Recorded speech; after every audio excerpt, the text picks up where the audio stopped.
తెలంగాణ ముఖ్యమంత్రి రేవంత్ రెడ్డి గారి గురించి మనందరికీ ఇప్పుడు అంటే ఆ మనిషి ఒక అనూహ్యంగా కనిపిస్తున్నాడు. అంటే నిన్న మొన్నటి వరకు ఆయన ముఖ్యమంత్రి కానంత వరకు, ముఖ్యమంత్రి పదవి చేపట్టనంత వరకు రేవంత్ రెడ్డి గురించి చాలామందికి తెలిసింది చాలా తక్కువ. మనందరికీ కూడా చాలా తక్కువ తెలుసు. ఒకసారి ముఖ్యమంత్రి అయిన తర్వాత మనం చూస్తే చాలా తక్కువ రోజుల్లోనే ఆయన పరిపాలనలో కానీ, పార్టీ వ్యవహారాల్లో కానీ తన ముద్ర వేస్తున్నాడు. ఒకటి నంబర్ 1. రెండోదేంటంటే తన పట్టు నిరూపించుకుంటున్నాడు. మూడో పాయింట్ ఏంటంటే వేగంగా నిర్ణయాలు తీసుకోవడం, వేగంగా ఆ నిర్ణయాలను అమలు చేయడం. అట్లాగే నిజాయితీ పరులైన అధికారులను నియమించడం.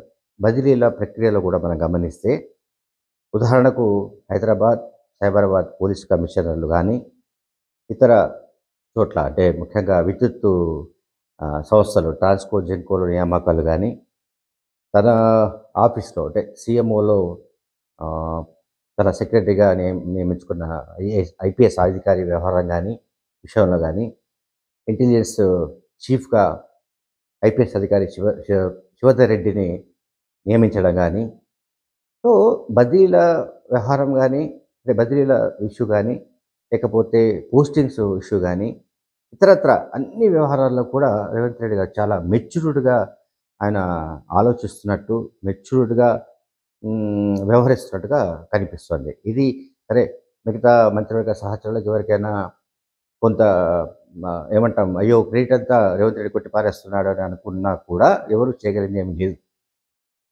ముఖ్యమంత్రిగా రేవంత్ రెడ్డి గారికి క్రెడిట్ పోతుంది ఏ విషయంలో అయినా సరే.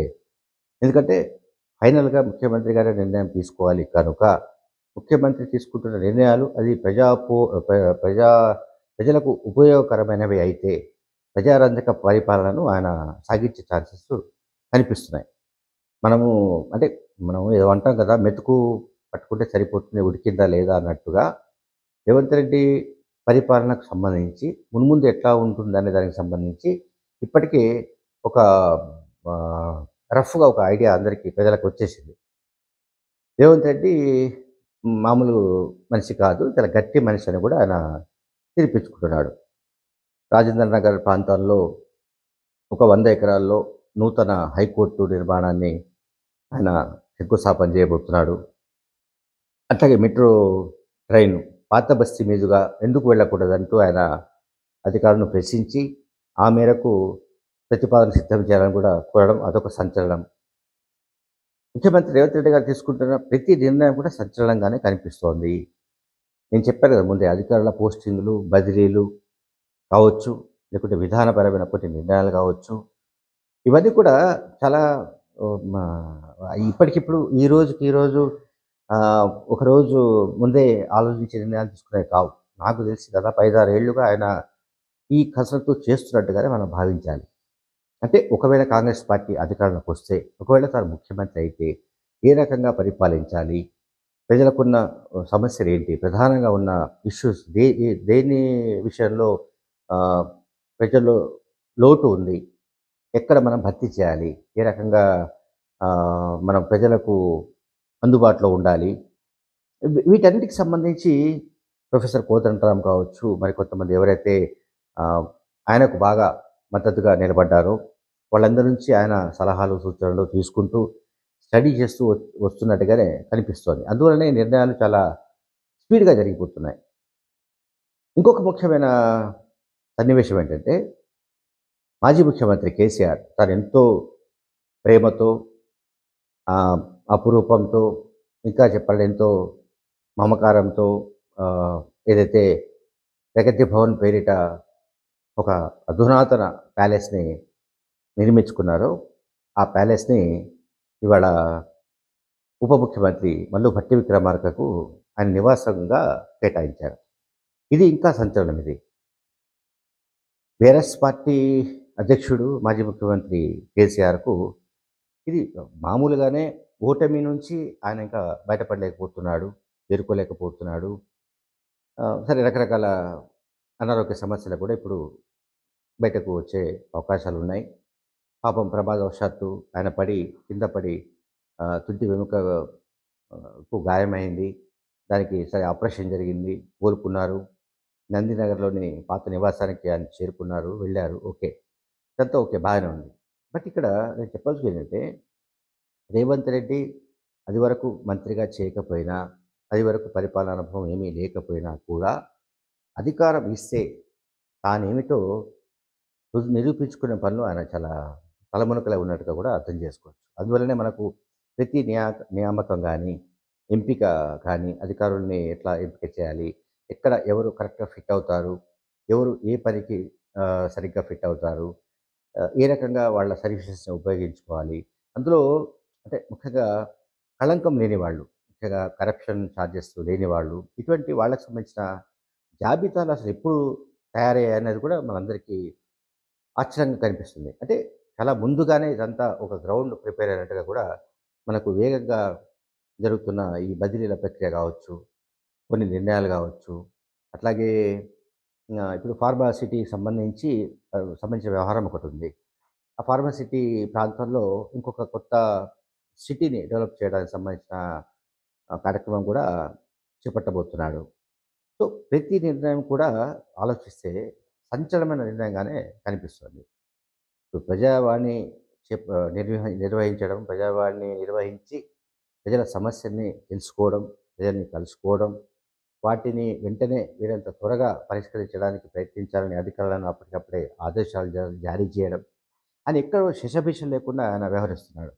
చూడండి, 7వ తేదీన ఆయన ప్రమాణ స్వీకారం చేస్తే సరిగ్గా 8, 9 రోజులలో లోనే ఆయన తీసుకుంటున్న నిర్ణయాలు గానీ, ఇప్పటికే తీసుకున్న పరిపాలనాపరమైన విషయాలు గానీ, ఇవన్నీ కూడా చాలామంది ఆ పార్టీలోనే ఉన్న హేమాహేమీలకు గతంలో మంత్రులుగా పనిచేసిన అనుభవం గడించిన వాళ్ళు కూడా బిత్తరపోతున్నారు. రేవంత్ రెడ్డిలో ఇంత డైనమిజం ఎట్లా ఉంది? ఆ తర్వాత ఆయనకి అసలు ఎవరు సలహా ఇస్తున్నారు? ఎటువంటి సలహాలు ఇస్తున్నారు? ఆయన ఏ రకంగా నిర్ణయాలు తీసుకుంటున్నారు? ఏంటి అనేది కూడా చాలా అంతా దిగ్భ్రాంతికి గురవుతున్నారు. అట్లాగే గవర్నరు ప్రసంగం అసెంబ్లీలో చేసిన విషయంలో మనం మాట్లాడాల్సొస్తే, గవర్నర్ ప్రసంగంలో చాలా క్లియర్ కట్‌గా department wise and sector wise అంటే ఏ ఏ రంగాల్లో ఏ రకంగా తెలంగాణ అప్పుల పాలైపోయింది అనే ఏదైతే బ్రేకప్ మనకు కనిపించిందో వందల కోట్ల, వేల కోట్ల అప్పులు ఇవి ఎట్లా జరిగాయి అనేది దానిపైన కూడా ఇప్పుడు నాకు తెలిసైతే ముఖ్యమంత్రి రేవంత్ రెడ్డి గారు ఖచ్చితంగా ఆహ్, వాటన్నిటిపైన కూడా ఎంక్వైరీ చేయించే అవకాశం కూడా ఉంది. అందువల్ల నేను చెప్పదలుచుకుందేంటంటే, ఒక మనిషి ముఖ్యమంత్రిగా గట్టిగా పనిచేయాలంటే, ప్రజల కోసం పనిచేయాలంటే, అదివరకు ముఖ్యమంత్రిగా పనిచేసిన అనుభవం ఉండాల్సిన అవసరం లేదు. అదివరకు ఏదో మంత్రిగా కొంతకాలం వెలగబెట్టి ఉండాల్సిన అవసరం ఏమి లేదు. అది మనం ఆంధ్రప్రదేశ్‌లో జగన్మోహన్ రెడ్డి గారు చూస్తున్నాము. తెలంగాణలో ఇప్పుడు రేవంత్ రెడ్డి చూస్తున్నాం. ఎందుకంటే కేసీఆర్ విషయానికొస్తే ఆయన మంత్రిగా పనిచేశారు. అట్లాగే డిప్యూటీ స్పీకర్‌గా పనిచేశారు. తర్వాత రాజకీయాల్లో గూడా ఆయనకు 1984 నుంచి అపారమైన అనుభవం ఉంది. సో, అటువంటి అనుభవం ఏమీ లేకపోవచ్చు రేవంత్ రెడ్డి గారికి. కానీ ఆయనకు ప్రజల కోణం తెలుసు. ప్రజల కోణం అంటే ప్రజల కోణంలో మనం ఏ నిర్ణయాలు తీసుకోవాలి? ఏ రకంగా మనం నిర్ణయాలు తీసుకుంటే అది ఎట్లా ఉంటుంది? ఉదాహరణకు ఒక విషయం చెప్తా నేను. హైదరాబాద్ పోలీస్ కమిషనర్‌గా బాధ్యతలు చేపట్టిన వెంటనే కొత్తకోట శ్రీనివాస్ రెడ్డి కొన్ని వ్యాఖ్యలు చేశారు. డ్రగ్స్ అమ్ముతున్న వాళ్ళు గానీ, కొంటున్న వాళ్ళు గానీ, లేకపోతే డ్రగ్స్ వ్యవహారంతో ముడిపడి ఉన్నవాళ్ళు గానీ, ఎవరైనా సరే ఈ హైదరాబాద్ సిటీ నుంచి వెంటనే వెళ్ళిపోవచ్చు. వెళ్ళిపోవాలి అంతే.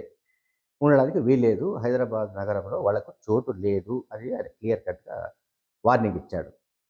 అంటే దాన్ని బట్టి కొత్తకోట శ్రీనివాసరెడ్డి ఈ మాటలు అన్నారంటే, దాని వెనుక ఖచ్చితంగా ముఖ్యమంత్రి రేవంత్ రెడ్డి గారి అభయహస్తం ఉండి ఉంటుంది. అంటే సపోర్ట్ ఉండి ఉంటుంది.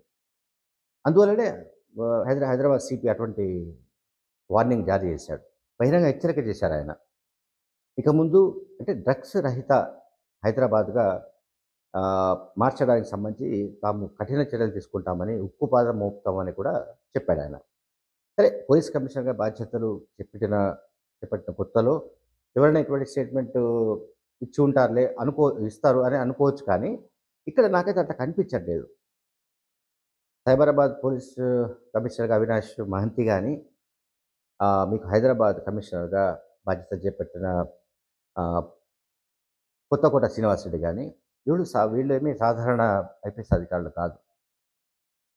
ఎక్కడైనా సరే నేరం జరిగిన తర్వాత ఆహ్, దాన్ని చేయడం కాదు. నేరం జరగకుండానే అడ్డుకోవడానికి సంబంధించిన ఎత్తుగడలు అనుసరించే కొంతమంది, అతి కొద్దిమంది ఐఏఎస్ అధికారుల్లో వీళ్ళు కూడా మనకు కనిపిస్తారు. అతి కొద్ది మందిలో.